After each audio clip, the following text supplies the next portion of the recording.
ਰੌਕੀਜ਼ ਅਤੇ western planes ਇਲਾਕੇ ਭਾਰੀ ਬਰਫ਼ਬਾਰੀ ਦੇ ਨਾਲ ਪ੍ਰਭਾਵਿਤ ਹੋਏ ਹਨ। ਤਾਜ਼ਾ ਰਿਪੋਰਟ ਦੇ ਮੁਤਾਬਕ ਇਸ ਸਮੇਂ 8 ਮਿਲੀਅਨ ਤੋਂ ਵੱਧ ਅਮਰੀਕਨਸ ਵਿੰਟਰ ਵੈਦਰ ਅਲਰਟ ਤੋਂ ਪ੍ਰਭਾਵਿਤ ਹਨ। ਇਸ ਦੇ ਨਾਲ ਹੀ 1 ਲੱਖ ਦੇ ਕਰੀਬ ਲੋਕ ਬਲਿਜ਼ਰਡ ਵਾਰਨਿੰਗ ਦੇ ਨਾਲ ਪ੍ਰਭਾਵਿਤ ਹਨ। ਦੱਸ ਦਈਏ ਕਿ ਜਾਣਕਾਰੀ ਦਿੱਤੀ ਗਈ ਸੀ ਕਿ ਅੱਜ ਡੈਨਵਰ ਦੇ ਸਾਰੇ ਸਟੇਟ ਗਵਰਨਮੈਂਟ ਆਫਿਸ ਬੰਦ ਰਹਿਣਗੇ।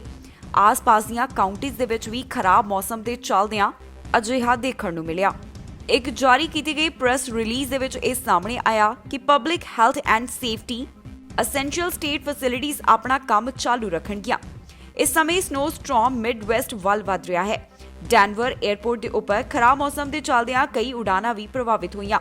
ਜੋ ਰਸਤੇ ਦੇ ਉੱਪਰ ਸਨੋ ਪਈ ਸੀ ਉਸ ਨੂੰ ਕ੍ਰਿਊ ਵੱਲੋਂ ਸਾਫ਼ ਕੀਤਾ ਗਿਆ। ਨਾਲ ਹੀ ਇਸ ਨੂੰ ਲੈ ਕੇ ਖਾਸ ਲੋਕਾਂ ਨੂੰ ਅਪੀਲ ਕੀਤੀ ਜਾ ਰਹੀ ਹੈ। ਲੋਕਾਂ ਨੂੰ ਕਿਹਾ ਜਾ ਰਿਹਾ ਹੈ ਕਿ ਉਹ ਟਰੈਵਲ ਕਰਨ ਤੋਂ ਪਰਹੇਜ਼ ਕਰਨ, ਕਿਉਂਕਿ ਇਸ ਸਮੇਂ ਜੋ ਮੌਸਮ ਦੇ ਹਾਲਾਤ ਨੇ ਅਜਿਹੇ ਦੇ ਵਿੱਚ ਬਾਹਰ ਆਉਣਾ ਜਾਂ ਫਿਰ ਟਰੈਵਲ ਕਰਨਾ ਸੁਰੱਖਿਅਤ ਨਹੀਂ ਹੋਵੇਗਾ। ਸ਼ਾਇਨ ਵਾਇਓਮਿੰਗ ਦੇ ਵਿੱਚ 36 ਇੰਚ ਸਨੋ ਪਈ। ਦੱਸਿਏ ਕਿ ਇੱਥੇ 2 ਦਿਨਾਂ ਦਾ ਨਵਾਂ ਸਨੋਫਾਲ ਦਾ ਰਿਕਾਰਡ ਬਣਿਆ ਹੈ। ਪਿਛਲਾ ਰਿਕਾਰਡ ਨਵੰਬਰ 1979 ਦਾ ਸੀ, ਜਦੋਂ 25.2 ਇੰਚ ਸਨੋ ਪਈ ਸੀ। ਡੇਲਾਈਟ ਟਾਈਮ ਇਫੈਕਟ ਵਿੱਚ ਆਉਣ ਤੋਂ ਬਾਅਦ ਕਿਊਬੈਕ ਦੇ ਪ੍ਰੀਮੀਅਰ ਵੱਲੋਂ ਕਿਹਾ ਗਿਆ ਕਿ ਇੱਥੇ ਕਰਫਿਊ ਦੇ ਵਿੱਚ ਬਦਲਾਅ ਕੀਤਾ ਜਾਵੇਗਾ। ਉਹਨਾਂ ਵੱਲੋਂ ਪਬਲਿਕ ਹੈਲਥ ਦੇ ਨਾਲ ਵਿਚਾਰ ਵਟਾਂਦਰਾ ਕਰਨ ਤੋਂ ਬਾਅਦ ਅਜਿਹਾ ਕੀਤਾ ਜਾ ਸਕਦਾ ਹੈ ਕਿ ਕਿਊਬੈਕ ਦੇ ਵਿੱਚ 8 ਵਜੇ ਦੀ ਬਜਾਏ 9 ਜਾਂ ਫਿਰ 9:30 ਵਜੇ ਤੋਂ ਕੁਝ ਖੇਤਰਾਂ ਦੇ ਲਈ ਕਰਫਿਊ ਦੀ ਸ਼ੁਰੂਆਤ ਕੀਤੀ ਜਾਵੇ। ਇਸ ਦਾ ਐਲਾਨ ਉਹਨਾਂ ਵੱਲੋਂ ਜਲਦ ਹੀ ਕੀਤਾ ਜਾ ਸਕਦਾ ਹੈ। ਦੱਸ ਦਈਏ ਕਿ ਇਸ ਸਮੇਂ ਕਿਊਬੈਕ ਦੇ ਵਿੱਚ 8 ਵਜੇ ਤੋਂ ਲੈ ਕੇ ਸਵੇਰੇ 5 ਵਜੇ ਤੱਕ ਕਰਫਿਊ ਲਗਾਇਆ ਜਾਂਦਾ ਹੈ। ਇਹ ਕਰਫਿਊ ਜਿਹੜੇ ਇੱਥੋਂ ਦੇ ਰੈੱਡ ਜ਼ੋਨ ਹਨ ਉੱਥੇ ਲਗਾਇਆ ਜਾ ਰਿਹਾ ਹੈ। ਕਿਊਬੈਕ ਦੇ ਕੁਝ ਖੇਤਰਾਂ ਦੇ ਵਿੱਚ ਕਰਫਿਊ ਦਾ ਸਮਾਂ 9:30 ਵਜੇ ਸ਼ਿਫਟ ਕੀਤਾ ਗਿਆ। ਉਹ ਇਸ ਕਰਕੇ ਕਿਉਂਕਿ ਇੱਥੇ ਕਰੋਨਾ ਵਾਇਰਸ ਦੇ ਕੇਸਾਂ ਦੇ ਵਿੱਚ ਗਿਰਾਵਟ ਦੇਖੀ ਗਈ। ਦੱਸ ਦਈਏ ਕਿ ਕੈਨੇਡਾ ਦੇ ਵਿੱਚ ਕਿਊਬੈਕ ਹੀ ਅਜਿਹਾ ਪ੍ਰੋਵਿੰਸ ਹੈ ਜਿੱਥੇ ਰਾਤ ਦਾ ਕਰਫਿਊ ਲਗਾਇਆ ਜਾ ਰਿਹਾ ਹੈ।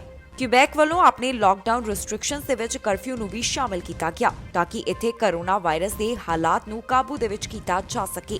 ਕਿਉਂਕਿ ਹੁਣ ਕਿਊਬੈਕ ਦੇ ਵਿੱਚ ਦਿਨ ਵੱਡੇ ਹੋਣਗੇ ਅਤੇ ਗਰਮ ਮੌਸਮ ਦੀ ਸ਼ੁਰੂਆਤ ਹੋਵੇਗੀ, ਇਸੇ ਦੇ ਚੱਲਦਿਆਂ ਕਿਹਾ ਜਾ ਰਿਹਾ ਹੈ ਕਿ ਕਰਫਿਊ ਦੇ ਸਮੇਂ ਦੇ ਵਿੱਚ ਬਦਲਾਅ ਕੀਤਾ ਜਾਵੇ। ਪ੍ਰੀਮੀਅਰ ਵੱਲੋਂ ਜਾਣਕਾਰੀ ਦਿੱਤੀ ਗਈ ਕਿ ਉਹਨਾਂ ਦਾ ਟੀਚਾ ਹੈ ਕਿ ਕਿਊਬੈਕ ਦੇ 65 ਸਾਲ ਅਤੇ ਇਸ ਤੋਂ ਵੱਧ ਉਮਰ ਵਾਲੇ ਲੋਕਾਂ ਨੂੰ ਅਗਲੇ ਮਹੀਨੇ ਕੋਵਿਡ-19 ਵੈਕਸੀਨ ਲਗਾ ਦਿੱਤਾ ਜਾਵੇਗਾ। ਕੈਨੇਡਾ ਦੇ ਵਾਲਮਾਰਟ ਵੱਲੋਂ ਆਪਣੇ 6 ਸਟੋਰ ਬੰਦ ਕੀਤੇ ਜਾ ਰਹੇ ਹਨ। ਇਸ ਦੇ ਨਾਲ ਹੀ ਵਾਲਮਾਰਟ ਵੱਲੋਂ ਆਪਣੇ ਬਾਕੀ ਸਟੋਰਾਂ ਦੀ ਲੁੱਕ ਅਤੇ ਫੀਲ ਦੇ ਵਾਸਤੇ $500 ਮਿਲੀਅਨ ਖਰਚ ਕੀਤੇ ਜਾ ਰਹੇ ਹਨ। ਇਹਨਾਂ ਨਹੀਂ, ਇਹਨਾਂ ਵੱਲੋਂ ਆਪਣੇ ਆਨਲਾਈਨ ਬਿਜ਼ਨਸ ਦੇ ਵਾਸਤੇ ਵੀ ਕੰਮ ਕੀਤਾ ਜਾਵੇਗਾ। ਚੇਨ ਵੱਲੋਂ ਜਾਣਕਾਰੀ ਦਿੱਤੀ ਗਈ ਹੈ ਕਿ ਓਨਟਾਰੀਓ ਦੇ 3 ਸਟੋਰ ਜੋ ਕਿ ਮਿਸੀਸਾਗਾ, ਹੈਮਿਲਟਨ ਅਤੇ ਕਿਚਨਰ ਦੇ ਵਿੱਚ ਹਨ, 2 ਐਲਬਰਟਾ ਦੇ ਸਟੋਰ ਜੋ ਕਿ ਕੈਲਗਰੀ ਅਤੇ ਐਡਮੌਂਟਨ ਦੇ ਵਿੱਚ ਹਨ। ਇਸ ਦੇ ਨਾਲ ਹੀ ਨਿਊ ਫਾਊਂਡਲੈਂਡ ਐਂਡ ਲੈਬਰਾਡੋਰ ਵਾਲੇ ਸਟੋਰਸ ਨੂੰ ਬੰਦ ਕੀਤਾ ਜਾ ਰਿਹਾ ਹੈ। ਮਿਸੀਸਾਗਾ ਬੇਸਡ ਰਿਟੇਲਰ ਵੱਲੋਂ ਜਾਣਕਾਰੀ ਦਿੱਤੀ ਗਈ ਹੈ। ਉਹਨਾਂ ਕਿਹਾ ਕਿ ਵਰਕਰਸ ਜਿਹੜੇ ਇੱਥੇ ਕੰਮ ਕਰਨ ਵਾਲੇ ਸਨ ਉਹਨਾਂ ਨੂੰ ਆਸ-ਪਾਸ ਦੇ ਸਟੋਰਸ ਦੇ ਵਿੱਚ ਨੌਕਰੀ ਦਿੱਤੀ ਜਾਵੇਗੀ। ਵਾਲਮਾਰਟ ਕੈਨੇਡਾ ਵੱਲੋਂ ਇਹ ਜਾਣਕਾਰੀ ਦਿੱਤੀ ਗਈ ਹੈ ਕਿ $500 ਮਿਲੀਅਨ ਦੀ ਇਨਵੈਸਟਮੈਂਟ ਕੀਤੀ ਜਾ ਰਹੀ ਹੈ। ਇਹ ਇਨਵੈਸਟਮੈਂਟ ਵਾਲਮਾਰਟ ਦੇ 60% ਸਟੋਰਸ ਦੇ ਉੱਪਰ ਕੀਤੀ ਜਾਵੇਗੀ। ਇੱਥੇ ਕਈ ਤਰ੍ਹਾਂ ਦੀ ਸੁਧਾਰ ਕੀਤੀ ਜਾਵੇਗੀ, ਜਿਵੇਂ ਕਿ ਇੱਥੇ lighting, repair, paint, workers, staff ਇਹਨਾਂ ਸਭ ਦੇ ਉੱਪਰ ਅਤੇ ਇਹਨਾਂ ਦੇ ਸੁਧਾਰ ਦੇ ਵਾਸਤੇ ਕੰਮ ਕੀਤਾ ਜਾਵੇਗਾ। ਇਸ ਦੇ ਨਾਲ ਹੀ ਕੰਪਨੀ ਵੱਲੋਂ ਜਾਣਕਾਰੀ ਦਿੱਤੀ ਗਈ ਕਿ ਉਹਨਾਂ ਵੱਲੋਂ ਪਿਕਅਪ ਸਪੇਸਿਸ ਆਨਲਾਈਨ ਆਰਡਰ ਦੇ ਵਾਸਤੇ ਵੀ ਇੰਪਰੂਵ ਕੀਤੀਆਂ ਜਾਣਗੀਆਂ। ਵਾਲਮਾਰਟ ਕੈਨੇਡਾ ਦੇ ਪ੍ਰੈਜ਼ੀਡੈਂਟ ਅਤੇ CEO ਵੱਲੋਂ ਇਹ ਜਾਣਕਾਰੀ ਦਿੱਤੀ ਗਈ ਕਿ ਇਸ ਸਮੇਂ ਉਹਨਾਂ ਦਾ ਮੁੱਖ ਮਕਸਦ ਸਟੋਰਸ ਦੀ ਦਿੱਖ ਨੂੰ ਸੁੰਦਰ ਕਰਨਾ ਅਤੇ ਨਾਲ ਦੀ ਨਾਲ ਕਸਟਮਰਸ ਦੇ ਵਾਸਤੇ ਇਸ ਨੂੰ ਬਿਹਤਰ ਬਣਾਉਣਾ ਹੈ। ਆਈਫੋਨ ਦੇ ਸ਼ੌਕੀਨ ਹੁਣ ਜਾਣਨਾ ਚਾਹੁੰਦੇ ਨੇ ਕਿ ਆਈਫੋਨ 13 ਦੇ ਵਿੱਚ ਕਿਹੜੇ-ਕਿਹੜੇ ਫੀਚਰ ਹੋਣਗੇ। ਇਸ ਖਬਰ ਦੇ ਵਿੱਚ ਤੁਹਾਨੂੰ ਦੱਸਾਂਗੇ ਕਿ ਆਈਫੋਨ 13 ਦੇ ਵਿੱਚ ਕਿਸ ਤਰ੍ਹਾਂ ਦੇ ਫੀਚਰ ਹੋ ਸਕਦੇ ਹਨ। ਕਿਹਾ ਜਾ ਰਿਹਾ ਹੈ ਕਿ ਆਈਫੋਨ 13 ਦੇ ਵਿੱਚ ਟੱਚ ਆਈਡੀ ਦੀ ਵਾਪਸੀ ਹੋ ਸਕਦੀ ਹੈ।